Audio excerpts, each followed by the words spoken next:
Okay, I'm here with Joe Corre outside the Rolls building, the Royal Courts of Justice. Joe, we're just out from Justice Morgan's ruling on the INEOS injunction. What's your immediate reaction? My immediate reaction is, you know, we've won some important points, and yet there is lots more to do. So I think people have to remember that INEOS initially took this injunction out in secret, a secret hearing at the end of July. They knew everyone was on holiday and it was a quiet time, and they thought they were going to come back at the beginning of September and have this thing stamped into permanent law, 7 years law. That didn't happen then. Then we had the 3-day hearing and the interim injunction has continued. The interim injunction has continued today. From when they got the injunction in the first place, you have to remember that INEOS boasted, and were boasting, that it was the widest injunction of its kind ever. Right? What we've managed to cut off today is all of the harassment stuff, because it's clear that if somebody's coming to your town or village and going to destroy your environment and your way of life, telling those people that you don't like what they're doing is not harassment. You know, and I think that, so, you know, previously the injunction included posting anything, communicating with anyone on social media in their supply chain, saying anything they didn't like, talking to their staff in a way they didn't like, all of that sort of stuff, helping people to protest, driving them there, giving them a cup of tea, encouraging them. All of that has been thrown out. The parts and the difficult parts that remain are the infringements on our right to protest, slow walking, locking on, lorry surfing, those types of things, which are effective, very effective tools in slowing down this monstrous killer industry. So it's been a bit of a mixed bag, and I think that's what we were expecting. And we now have 2 weeks to be able to really consider in detail what the judgment says, and to then come back and put our case for an appeal, or a possible appeal. And obviously we've got 2 legal teams, myself and Joe Boyd's team, and it might be that tactically we decide to divide and conquer, or how we decide to kind of put that together. But there's some very fundamental human rights points that we need to resist very strongly. So when we come back in 2 weeks' time, I'm not even sure if we come back physically or it's done on paper, but when we come back, the judge can either allow us the right to appeal or refuse us right to appeal. If he allows us, that gives us a quicker route into the appeal court. If he refuses us, then we have to ask the appeal court to allow us to appeal the judgment, and that takes a little bit longer. But it's important that we appeal this judgment before it goes to full trial, because if we allow this judgment to go to full trial, we can only contest it on the basis of this judgment, not the appeals issues that we would like to bring to the appeal. Now, back in September, I mean, Justice Morgan actually acknowledged that the human rights elements were outside his field of experience, and you know, the sign behind you says the business and property courts of England and Wales, so they're not normally dealing with any human rights issues. So he effectively just ignored that, really, didn't he, in his ruling today? Well, the biggest problem here, Ian, really, if we really think about it, is the whole idea of secret courts in themselves. That's the big problem. It was something that Theresa May brought in when she was in the Home Office, and this is precisely a clear example of what could happen, what people were saying was wrong with that decision at the time, all dressed up about the terrorist threat and everything else. You know, if you think about it, you know, the people of Lancashire democratically voted to kick fracking in. They didn't want it there. It was forced on them by a government minister who overruled it, Sajid Javid or Greg Clark or one of those arseholes, you know, that came and said, you know, you're going to have it anyway. So what have those people got left to do if they don't have a right to protest, if posting something on social media gives them a 2-year prison term? I mean, this is what's going on, right? And this is why people need to stand up, they need to talk to their MPs. The Labour Party need to get involved and stop talking and start acting, actually, as well as all the other politicians. We can't have this. Corporations that are based in offshore tax havens and with these super structures that make them unaccountable to anybody, coming in here into this country and buying the bloody law. It's got to stop. You know, so, and as I've said before, I'm proud in some ways to be able to stand up and defend this, but I'm also ashamed because it shouldn't be like that in this country. It shouldn't take somebody like me or Joe at the last minute to try and challenge this secret court and now have to take it to appeal to protect our human rights. It shouldn't be like that.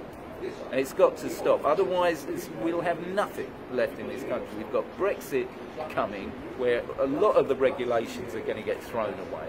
And we need very serious, strong regulations in this country to protect people and protect their human rights from these monstrous companies that are trying to kill us. Absolutely. Well, the good news is that from today's ruling, that there's no incentive for the other companies like Third Energy, which is Barclays Bank, yes, iGas, Quadrilla, Egdon, all these other companies. There's no incentive at the moment for them to initiate their own proceedings, because first of all they haven't got the money, unlike INEOS, and basically they're potentially going to become much more complicated. Exactly, they would undermine what's going on here. Walk in the park. As I said, it's a win for us because they wanted this thing stamped into law on the 12th of September. Right? We're now at the end of November, and they've still got an interim injunction with an appeal court process and a full trial process, where at each stage we're hoping to just keep cutting them back, and that's what we're trying to do. Also, the good news, Joe, is that INEOS haven't actually got a live frack site yet.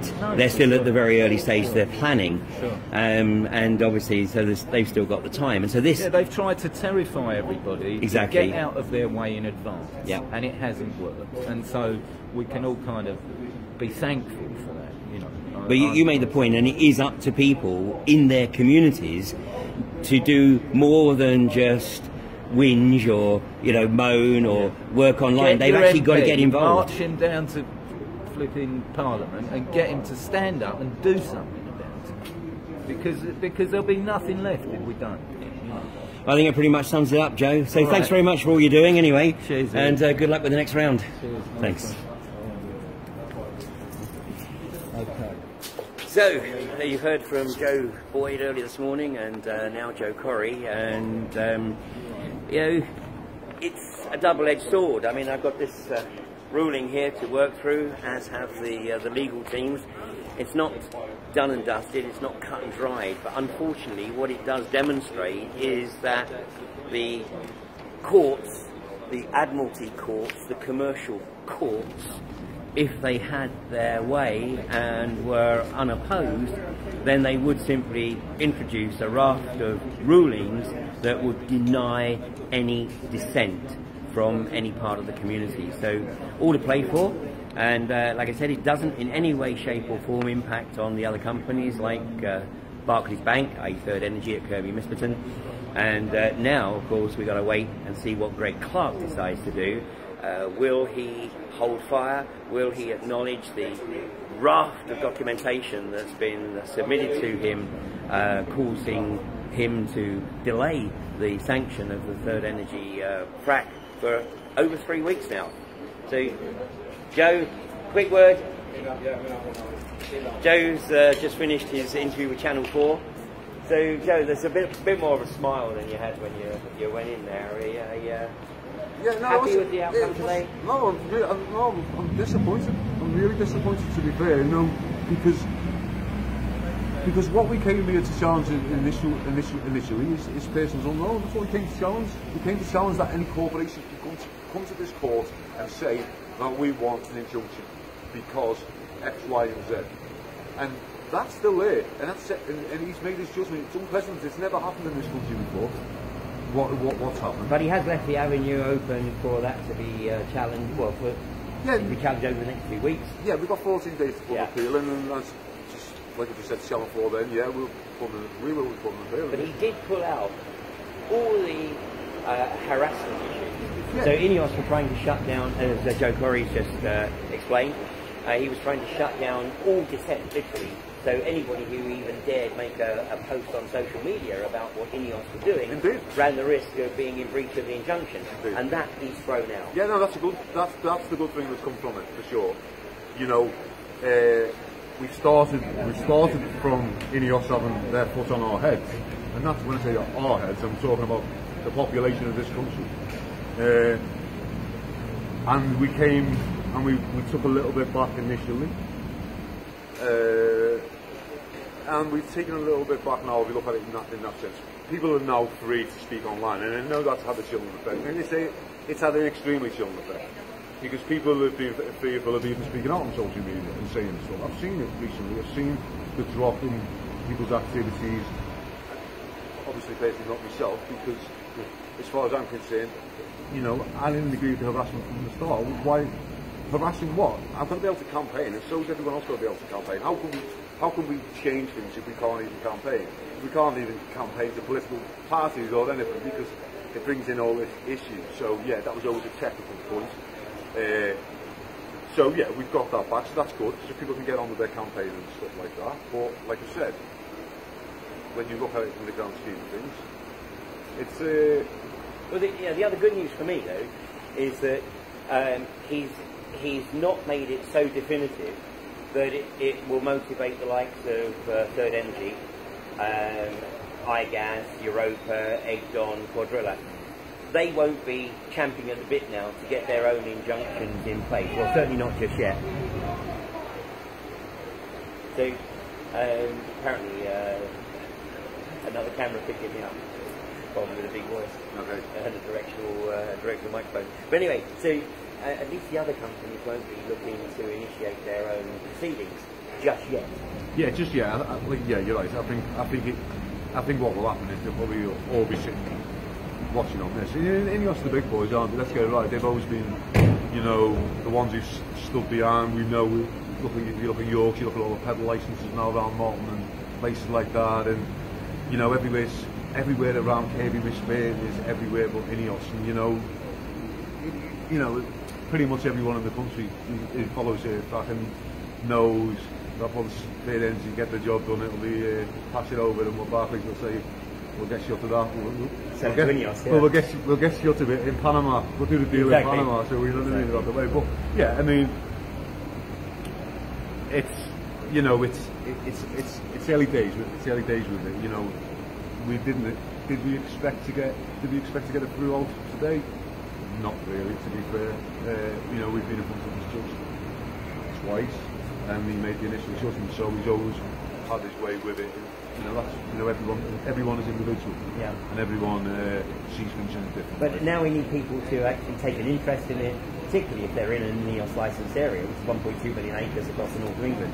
We need people to take an interest, and as you know, Joe was advocating for people to contact their MP, you know, contact their local council, their county council, and just make sure that there is opposition to INEOS at every step of the way. And actually, some of the content of Tom Pickering's witness statement actually shows why they need to oppose it, because it states categorically that the chemicals that they're using in the process are extremely toxic. Well, I think there's going to be there was an application to the judge from a journalist, so that the journalist will no doubt receive that information sometime today. So I would expect there'll be an article on that sometime in the next 24, 48 hours, and that's vital because you know, you've got factory nuts right now going through the process of council meeting on Thursday. Exactly. This week or next week?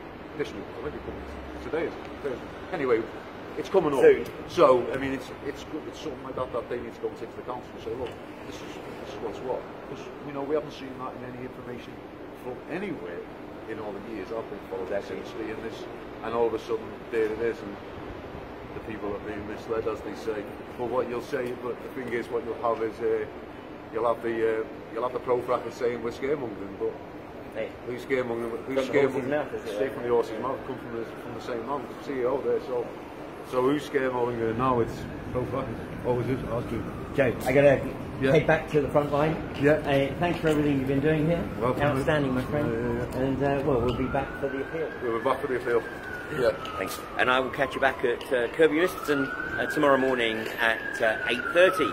And hey, let's see if Greg Clark decides to take today anything from this ruling today. Frankly, I don't think there was anything to take. And it all comes down really to the information that was already on his desk. So let's wait and see what happens. And back tomorrow, back to, I think it's going to be a rather chilly North Yorkshire.